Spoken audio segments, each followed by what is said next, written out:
Standing By is a body of work I've completed of 20 photo etchings, giving it a rare insight behind the curtain of the Cork Opera House. Standing By came about as a theatrical term. It's given when the stage manager gives a cue really to the actor or performer going on stage. It's really their final call really from the stage manager before they step out onto the stage. So they normally say stand by or standing by. To me, standing by is just waiting, and you can feel those nervous jitters and focus that they have. I was the marketing manager here in 1997 for 9 years. I loved my time working here. We had a great team working on the marketing team, and we had great fun promoting all the different genres of shows that would go from opera to dance to musicals to the beloved panto. Our offices were based above the dressing room quarters, so we always had production managers, actors, stage hands in and out of the office, and very much part of our day-to-day work. You really got to see the workings of theatre backstage, from fitting up of a show to dress rehearsals to rehearsals on stage, and of course the amazing opening nights. Initially I started photographing the in-house productions, which were stage shots for PR events. So that was actors in costumes for a particular show, and they were really for the media to promote the show. But really what caught my eye was the backstage of the Opera House, and seeing actors in preparation in those dressing rooms, or seeing them at the side wings, you know, being caught by a light, just their silhouette in the wings before they go onto stage, and getting the quiet moments where you'd see an actor just going over their lines. What caught my eye really were the different shadows that were casted from the stage wings onto different actors while they were waiting to go on stage. The various different moments in the dressing rooms where you would see a makeup artist transform a dame or a villain. I knew the layout of the theatre, and I knew the layout of the dressing rooms, so I had an added advantage really, where the cast and crew knew who I was. They felt I was just part of the furniture really, and that I could just move in and out without many characters even noticing I was taking a photograph. I felt very privileged to really see this unique perspective that not a lot of people do get to see, and I'm only delighted to be able to share it with the general public now. I started using photography when I was a child, when I got a Kodak camera from my birthday, which had a fabulous little handle on it, and from there really just started taking photographs with my dad's SLR camera, and then going on from that, buying my own cameras and taking black and white photographic workshops. I was introduced to print about 7 years ago. Actually it was through Culture Night and being on one of the many city tours, and went to the Cork printmakers, and I loved the setup and the ethos that they portrayed there. So I was fortunate enough to have met the then director, Valerie Byrne, and she met with me and introduced me to the team of the Cork printmakers, who were just outstanding, and I started taking screen printing courses, and then I went on to photopolymer course. For me, printmaking, particularly photopolymer, photo etching, was the fit with my photographs. It really is very similar to photography development of black and white film or any film, where you're exposing a negative onto a plate and then playing around with the different tones that you're able to get through inks and paper. I use both digital and film cameras, but in this instance I use film. That allowed me really to capture the moods that I was after, With different films you can get different grains and different tones, but that also was magnified really with printmaking and photo etching, that you could further develop that atmosphere and that moodiness that you get in seeing those photographs from the side of a stage.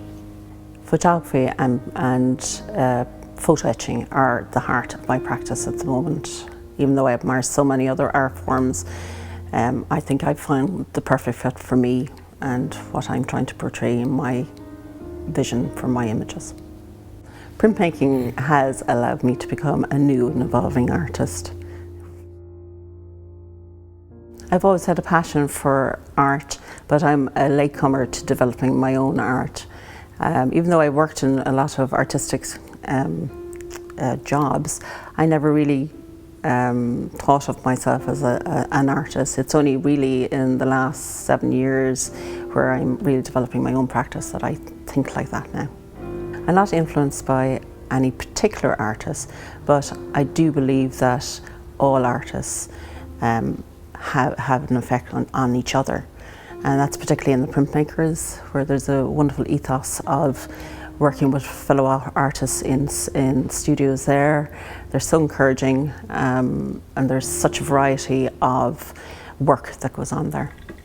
I'm very drawn to the spontaneous type of photography where people are caught unaware, and it's very similar to the work that I did in the backstage of the Opera House. People like Willy Ronan, French photographer, and the wonderful Vivian Mayer, also the likes of Amelia Stein and John Minahan.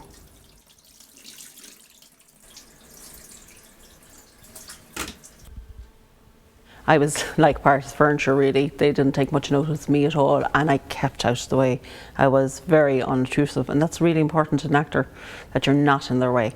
They were very spontaneous shots, I think, really, you know, because you're catching those magic natural moments that nobody else gets to see. And from even down on stage, you had to be particularly careful because it's so dark on stage that you'd have to be very careful about what's around you. And I was very conscious of not being in the way of stage hands or the functioning of the show.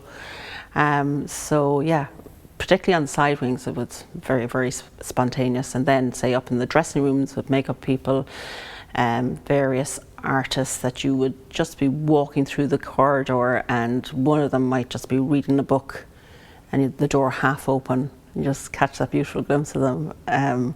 Or another one is of people lined up in the corridor waiting to go on stage. The Salt Pico company were one of those, and as I just turned to catch her, she looked directly at the camera. Two of them did, but it just added to it. You could see actually their fear and anticipation in their eyes before they went on stage. Oh, the energy is amazing, really, and it varies from show to show. So, for example, we had the planned stars here in the 150th anniversary with the acclaimed actor John Kavanagh, and many other acclaimed actors from the Abbey Theatre, and that was very serene, very quiet backstage, a smaller cast. Of course, they're seasoned actors. This has just been their life, really, and that gave a very different atmosphere, and that's where I got the shot of John really contemplating. I actually named it Solitary Contemplation, and it is very much like that. They're very much inner focused. When I'm sitting in the very dressing room, I took this photograph of the acclaimed actor John Kavanagh. He was ready, sitting in his chair, probably about 15 minutes before curtain call, and just caught him really quietly contemplating his thoughts, really. And I just love this photograph. I think it's just really caught him in a very solitary contemplation. And he so much agrees with the description of the image himself. But I do love the way that the printmaking has brought up the texture and the tones, even the ruffle on his sleeve and his costume. the actual belt to his sword, the handle on the sword, and just the expression on his face.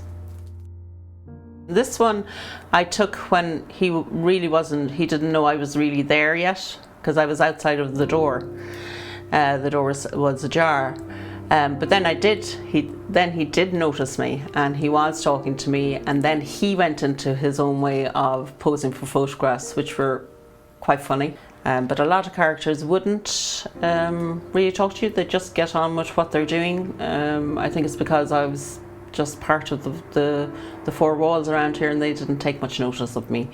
And I thought it was just really, really important to capture those intimate moments where actors and performers are just gone into their own world, that you didn't interfere or speak with them unless they wanted you to.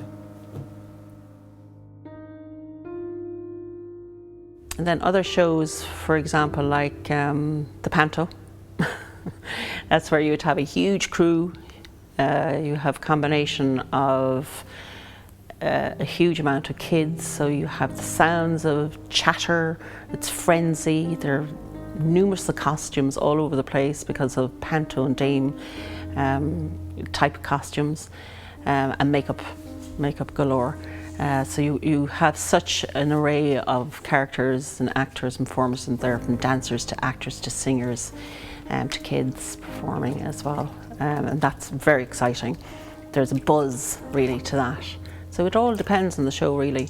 You know, a dance company is a very different thing again. They're more into a serenity, calmness beforehand,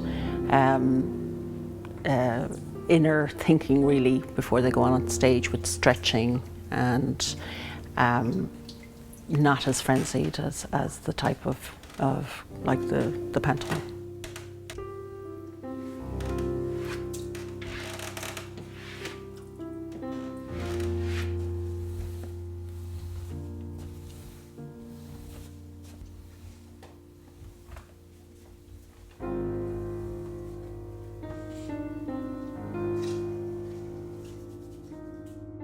This is a gorgeous actor, Andrew, and he was in numerous musicals and of Brian Flynn's, who was a very dear director who sadly passed away. But Andrew here is just getting into his own makeup with the hair wig, the hairnet over the hair. Obviously a wig is going to be placed on. A lot of the actors did their own makeup. You couldn't possibly do all the makeup for all of the characters of the pantomime, but the main ones, like the dame, were nearly always done by a makeup artist, because the costumes and the wigs were so enormous and the costumes were so big. So this is only just the start of the makeup happening here. And that would have been on possibly an opening night of one of the pantos. And you see Mark's face here, and he's quite focused, and you catch that a lot in an awful lot of the images, where they're just gone into their own little world, really just focusing before, I suppose, the frenzy of the show would start.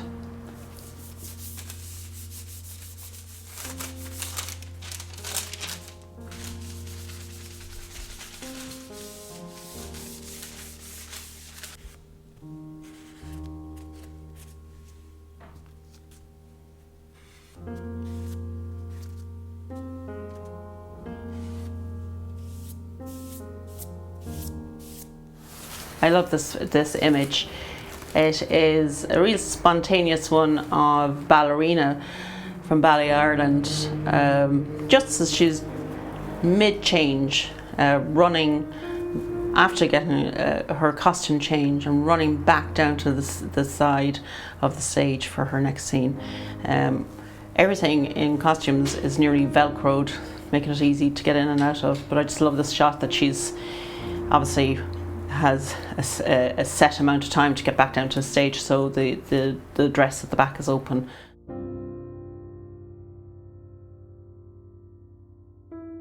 This is actually probably one of my favourite shots. It's a production of Ireland, and it's the Nutcracker, the most beautiful ballet that everybody loves at Christmas time. And this dancer is waiting at the very back of the stage of the Opera House. She's actually on stage, but the sets are further up the stage because the Opera House stage is a very large stage. But you can see the different drapes and the flats coming down the centre of the stage there, casting beautiful light, which is actually light that's shone on the stage, and it's just projected back onto the curtains at the back. But I just loved the different elements of the light that caught the curtains and her silhouette as well, along with the stage lights.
Actually, coming in here to the Opera House today, it feels like I was never away, in one sense. I'm so delighted to have taken these photographs, and I feel very proud, actually, and very privileged to have been able to do that, and actually to be able to show people the work now. I think it's just so important, especially with everything that's going on in our crazy world at the moment. So it's a really lovely feeling to be back in here, and it's even a nicer feeling to be able to share it with everybody. Because at the end of the day, that's what, as a photographer myself, I just feel that what you see through your lens and what you want to capture, you want to share it with everyone. But it's very important to you that you want to, for the people, to the public, say, to who look at your work, to experience the same mood or feeling that you felt when you were taking it, and that you get that sense of nervous tension, focus that are in these shots.